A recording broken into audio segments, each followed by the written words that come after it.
बिगाड़ा काम बिगाड़ा। 3 बहुओं के रवैये से सासू माँ बहुत परेशान थी। दरअसल बात ये थी कि तीनों बहुओं में किसी बात को लेकर अनबन हो गई थी। तब से ही तीनों एक दूसरे से मुंह फुलाए रहती थी।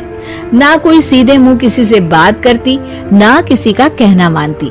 पड़ोसी भी इस बात को जानते थे और जाने कैसे कैसे बातें भी करते। इसीलिए सासू माँ ने तीनों बहुओं को तुरंत अपने कमरे में बुलाया। मैं कई दिनों से देख रही हूँ, तुम तीनों अलग अलग सारे काम कर रही हो। ये सब नहीं चलेगा, तीनों को मिलकर ही काम करना पड़ेगा। सास की बात सुनकर एकदम से बड़ी बहू बोल उठती है। नहीं मम्मी जी, मैं इन दोनों के साथ कुछ नहीं कर सकती। मैं इस घर की बड़ी बहू हूँ, फिर भी ये मेरा कहना बिल्कुल भी नहीं मानती। अरे जेठानी जी, जानबूझकर मुझे डबल काम करवाती है आप। और छोटी मुझसे टेढ़े मुंह ही बात करती है। इन दोनों के बीच हमेशा सैंडविच बन जाती है मेरी, और मैं हमेशा आलू की तरह बीच में मसली जाती हूँ। मम्मी जी, इन दोनों को लगता है कि मैं छोटी हूँ तो इनके पैरों तले दब जाऊंगी, लेकिन नहीं, मेरा भी उतना ही अधिकार है जितना इन दोनों का है। बड़ी आई दोनों मेरी चुगली करने के लिए, मुझे क्या कम समझ रखा है। तीनों बहू एक दूसरे से बहस करने लगती है और सास दोबारा ये देखकर टेंशन में आ जाती है और सबसे कहती है, चुप हो जाओ, अब से तुम तीनों सारे काम एक साथ करोगी। आंख बंद करके एक दूसरे की बात सुनोगी।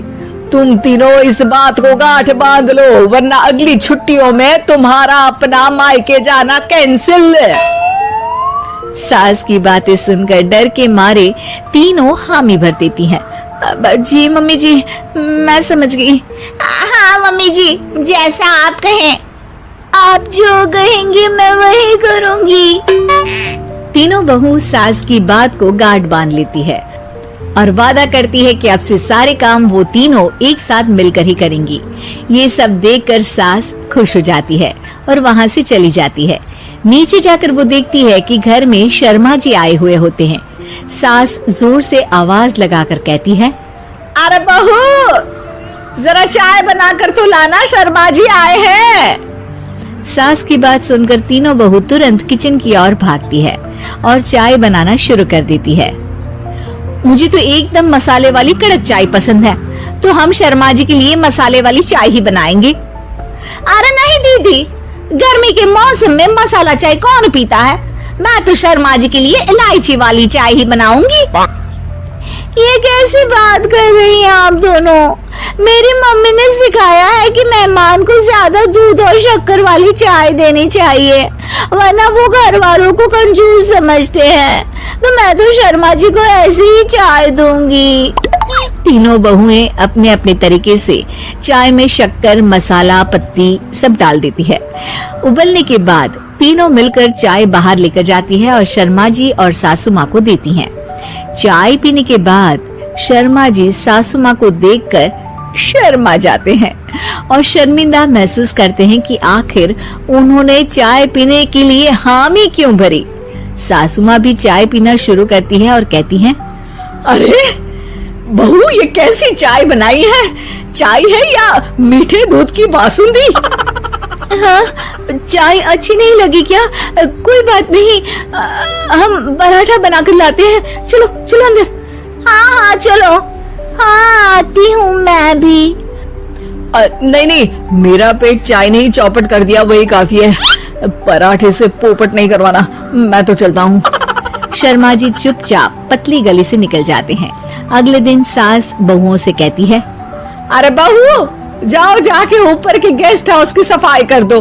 कल हमारे यहाँ मेरे दूर के रिश्तेदार आने वाले हैं, तो पूरे कमरे को चमका देना, समझी? तीनों बहू सास की बात को मानकर ऊपर सफाई करने चली जाती हैं और तीनों कमरे की सफाई चालू कर देती है। बड़ी बहू मकड़ी के जाले साफ करती है, तो बीच वाली झाड़ू लगाना और छोटी वाली सर्फ डालकर जमीन धोना शुरू कर देती है। अरे दीदी, जेठानी जी, अभी मैंने पूरी फर्श धोई और आप फिर से धूल नीचे गिरा रही हैं। और मछली जेठानी जी, आप बिना झाड़ू की धूल यहाँ छटक रही हैं। अरे तीनों को साफ करना है, एक साथ सफाई करते हैं ना। अरे वही तो, हम साथ साथ हैं, घर साफ साफ है। तीनों बहू ऐसे ही काम में उलझ जाती है और 2 घंटे तक एक ही कमरे की सफाई करती रहती है। बहुत देर से अपनी बहुओं को ना देखने के कारण सास ऊपर कमरे में उन्हें देखने जाती है, लेकिन कमरे में घुसते ही वो गीली फर्श पर फिसलने के कारण नीचे गिर जाती है। ओरी मोरी मैया, हड्डी मरोड़ के रख दी, आए मेरी तो कमर ही टूट गई रे। तीनों बहुएं सास को उठाती हैं और बिस्तर पर सुला देती है। अरे मेरे हाथ पैर दर्द कर रहे हैं, दबा दो आराम मिलेगा। हाँ जी माँ जी। अरे जी माँ जी माँ जी। और तीनों बहुएं एक साथ सास के हाथ को दबाना शुरू कर देती हैं। माँ की तो चीख ही निकल जाती है और नतीजा ये होता है कि सास के बचे हुए शरीर में भी दर्द उठ जाता है। हाय राम, ये क्या कर दिया तुम तीनों ने। अरे मेरी तो किस्मत ही फूटी है कि तुम जैसी बहुएं मुझे मिली। हे भगवान, पूरे शरीर में दर्द बढ़ गया है, अब तो पता नहीं कि चल भी पाऊंगी या नहीं। माफ करो, मुझे गलती हो गई मुझसे कि तुम तीनों को एक साथ काम करने के लिए बोला। सोचा था तीनों मिलके अच्छे से काम करेगी, लेकिन बड़े बुजुर्ग सही कहते थे कि 3 तिगाड़ा काम बिगाड़ा। तुम लोगों ने ये बात ना आज साबित करके दिखा दी। तुम तीनों को तो समझाना यानी मानो भैंस के आगे बीन बजाना है। तुम्हें अकेले अकेले काम करना है ना, तो अब से तुम अकेले ही अपना अपना काम करो। तीनों बहुएं वहाँ से जाने लगती है। अरे कहाँ जा रही हो? आप ही ने तो कहा कि अपना अपना काम करो, तो मुझे मुल्तानी मिट्टी लगानी है। अरे मुझे भी तो नेल पॉलिश लगानी है, मुझे ना मेहंदी लगानी है।